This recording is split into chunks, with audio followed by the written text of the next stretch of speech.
Will it be Guardiola's citizens from the blue side of Manchester? Or will it be Tuchel's Lion Army from the west side of London?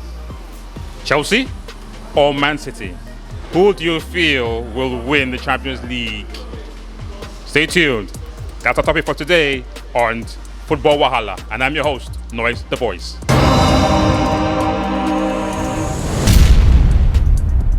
We are at Bush Flavors, a very nice place for you to enjoy your delicious grilled chicken and grilled fish and all sorts of delicious delicacies. And this is at 20 Adetola Street, Aguda Surulere.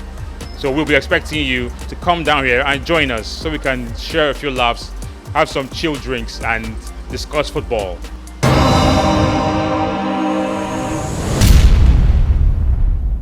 We're discussing the Champions League finals between Chelsea and Man City. And I have my regular panelists here, as usual, the wonderful Mr. Don Williams. Thank you. Delighted to be your guest. You're welcome. And also have Mr. Bora here. Yeah, thank you very much. It's another Football Wahala. And I'm happy to see my old colleague again. I hope he has improved more to give me the Wahala. All right. Going straight away. The Champions League final between two EPL teams, that can boast that they're actually good. They're actually great teams in England. They've made it to the final of the Champions League, beating all other teams to get to that position. So we're discussing who we feel will have an edge over the other. Mr. Don Williams, let's hear you. Well, for me, I go all out for Chelsea. The sky is always blue, and the sky will always remain blue. Chelsea all the way. Sky is always blue. Well, Man City is always blue. It's also blue too now. So. Sky blue. Okay, Mr. Bart. First, I want to remind my colleague that previously I told him it's going to be an all-round English final, and definitely my prediction works. This time around, I just want to still go against him by saying, is the other blue the one they call the Lions Army? No, I don't think so. But I think it's the one that the sky is so blue, which is Man City. I think Man City is taking the day. They are winning the Champions League come May 29. Funny thing. Like, these two people will never ever agree on one thing. And that's what we do here in Football Wahala. Manchester City and Chelsea, they've met a couple of times. And Chelsea seems to have the upper hand. I don't see why do you say Man City will beat Chelsea on that day? Well, I think if you're telling me they have been meeting previously and then Chelsea is having upper hands, it doesn't work at this stage because this is the final of the Champions League. This is what this club has been projecting on for over years. The Abu Dhabi family has spent a lot. Pep Guardiola have been working for this for the past 5 years, and definitely the time has come for Man City to claim the only trophy they are waiting for in their cabinets. I'm telling you, the only thing that is holding them back, the only thing that doesn't want everybody to classify Man City as a great club, which is the Champions League. I think the Champions League has now come and the final has come. Against Chelsea, I think it's going to be an easy ride for Manchester City. Champions League is for big boys. It's not for small boys. And when we are talking about big boys, Chelsea are the bigger boys because they have done it before, 2012. And we're also looking forward to lifting our second Champions League trophy. Like the boss has said, that he doesn't want his team to be a top 4 finish team like Arsenal and Tottenham, but that he is looking forward to Thomas Tuchel bringing the trophy home. Let's paint West London blue and let West London be blue all the way. I just want to know one thing about this game is that if you are talking about the big boys, Man City also has been claiming big boys for the past years. I think it has time. It has time to get it now. Definitely, it's their time to get it. Definitely, Chelsea also, that was the first time they win it, and it's only once. And now it's time for Man City to claim what they want to. I think you need to understand one thing. When you say Man City are big boys claiming, you use the word claiming. They have never won the Champions League before. Compared to Chelsea, they did it 2012, and this is another opportunity for them to add another Champions League cup to their history, and of which Abramovich had invested so much in the team, basically because of Champions League. So you are telling me for the for the past 15 years now, I don't think Chelsea has invested more than Man City. Man City has invested a lot. And if we are even talking about player to players, you just talk about Ruben Diaz, who is now the Football Writers Association just gave him as PFA Player of the Year. And definitely the guy is going to marshal the defense to the midfield. Ike Kondogan, Fernandinho, they are in their great, even Rodri, they are in their great step now, they were in great shape. We also have Mason Mount, who is one of the best midfielder when it comes to consistency in EPL. So if you're talking about Ruben Diaz, even with Ruben Diaz played when Chelsea defeated them back to back. In the Premier League, they were defeated. So I mean, Ruben Diaz was there. Ika Gundogan was there. Yeah, if you recall when they played Chelsea at the league game, 10 quality players were rested. Mahrez didn't play from this, and let me tell you, the strategic move that Guardiola has made me convinced that definitely Man City is going to claim this year's Champions League, that he never follows the way he used to in those days, whereby the life of Raheem Sterling will be starting the game. But today you can see the strategic move that he doesn't want to do with top 9. You see, is predictable. We all know him. He plays tiki-taka football.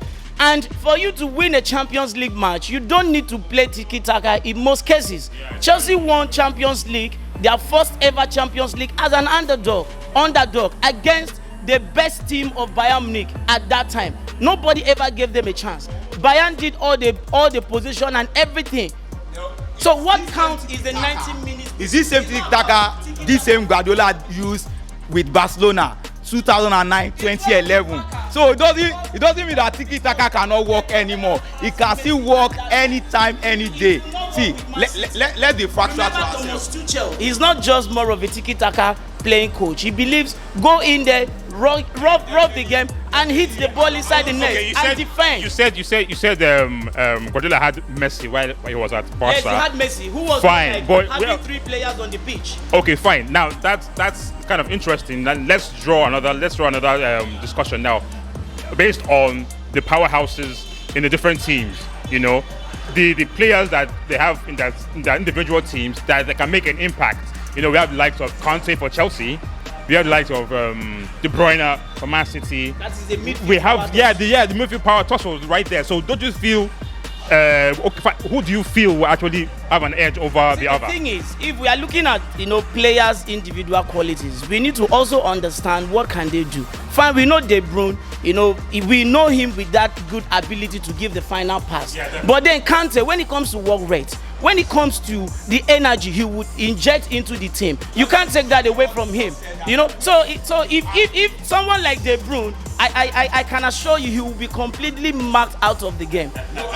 Remember, we still have man marking tactics in football, and he's still there. Judging to what he has said, he agreed that Kevin De Bruyne, at least, he has no second as far as this time is concerned. The midfield marshal, Kevin De Bruyne, is great. He is wonderful. He is marvelous. Look, let me tell you, the game is not about what you mark. The game is what you distribute. You understand? For the team, what you distribute. That's why we have a Fernandinho marshalling that particular standing for you are talking about. See, let me just buttress my point here. If you only check Kevin De Bruyne at this same tournament, I don't think any player as smart Kevin De Bruyne as far as this tournament is concerned. This Champions League, nobody has played Kevin De Bruyne. If you remember, their second round home and away against against Mönchengladbach. Their quarter-final home and away against Dortmund. Their semi-final home and away against PSG. What are you telling me? This team has convinced everybody enough. Everyone, but Chelsea Thomas Tuchel also did a wonderful job since he took over from Lampard. Remember last year he played against Bayern Munich in the final, so he will never ever want that history of always failing to lift a trophy in a final Champions League match to repeat itself, because same thing happened to Jurgen Klopp at Dortmund. He played a final and he lost, and his second final while at Liverpool he won. So I am seeing that same history repeating itself. So I'm seeing Thomas Tuchel lifting the Champions League trophy to write his name among the Chelsea greats. Guardiola has never lost in the final of Champions League. 2009, 2011, this time around he's claiming the third one. At least he too wants to join the life of Ancelotti, who has won in 2 different clubs. He wants to join the life of Jose Mourinho, who has all won in 2 different clubs. So definitely his own time also to claim that victory, that definitely I've once done it in Barcelona before. This time around I'm also doing it in Manchester City. But then he's not going to join that history for now, because Chelsea all the way, Thomas Tuchel all the way, and I'm looking forward to Chelsea lifting the trophy at the end of the day. So who do you feel like make impact in the match? Like probably score goals or be the outstanding player at that match? Yeah, Mount is a player to watch out for in Chelsea, and I strongly believe he will make a big difference in the final. Judging Mount as an upcoming player, I think Man City also has their own upcoming player, which is Phil Foden, and you can see how outstanding that guy has been for the past months right now. You can see that he's one of the youngest players everybody is looking up to and say, look, this Phil Foden is going to do something as far as the future is concerned. So if you are talking about Mount, then definitely Man City is also talking about Phil Foden.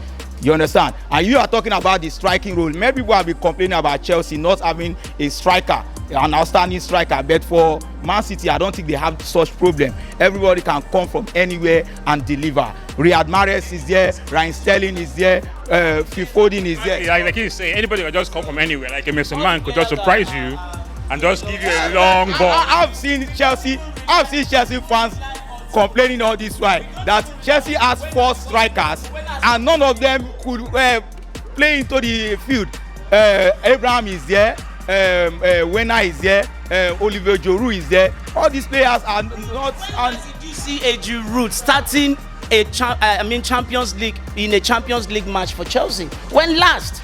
You know, so if you're talking about attacking problem, for me, I don't see that as a problem, because Chelsea is more like a team that does not really rely on any attacking player to score, and that is the reason why you find out that they play most of their matches even without Tammy Abraham and Olivier Giroud all on the bench. So when you look at the recent game that Chelsea played, the final of the FA Cup, you can see that it affects them. That's why they lost to Leicester City, because the striker there are not coming. Winning, even with Timo Werner when he hasn't been scoring. They played match back to back and they did not open the net against Arsenal and against Leicester City. You don't do that against a team like Chelsea, against Man City, and then do something different. It's not all that counts for Chelsea. We are not known for, beautiful football. What Chelsea goes for is win the trophy, do whatever it takes. All it matters for you, just lift the trophy. So are you sure that playing it safe will not turn out to be disastrous for Chelsea? It would not, because if you look at the defensive line of both teams, Chelsea defense is also very, very good, very, very strong, and we also have one of the best keeper, our own brother from Senegal, Mendy, who is doing pretty well, who has one of the most clean sheets in Champions League. You say that now, what comes to mind is their match against Arsenal. I was surprised to see Arsenal beat them 1-0, and that was a defensive calamity. That is a game of football. Sometimes error could be a deciding factor in a match. So, one error might cost you the entire match. For me, a team that just claimed the Premiership, a team for the first time that is just going to their final to be among teams that have won the Champions League. Definitely there is no going back. They draw blood, they have to draw their blood, draw it to the last. It's as if someone wants to get a new DNA test as far as the Champions League is concerned. Okay, so just give us your final submissions, the winners, likely scorers, possible outcome, that's the goals you feel that might come in, the scoreline of that day. 2-0 in favor of Chelsea. Likely scorers. Mason Mount, Jorginho. Mason Mount, Jorginho. Okay. You? Well, definitely, as I predicted that Man City is winning, definitely my scoreline is not that much. 3-1 in favor of Man City, and it's not much. It's not much because it's certainly sure. And I'm likely scorers: Phil Foden, Mahrez, likewise Raheem Sterling. No. No. I'm just predicting, try to see those who are. Yeah, definitely another wonderful strike from Ike Kondogan. Definitely. All right, there you have it. That has been our episode for this time on Football Wahala. If you've enjoyed what you've watched, please leave us a comment in the comment section. Give us a like and also share this video with your friends. And if it's your first time, do subscribe and hit the bell icon so you can get notifications whenever we upload a new content. So see you next time with more Wahala, because in football, Wahala know they finish. But please stick around. We have our predictions coming right up.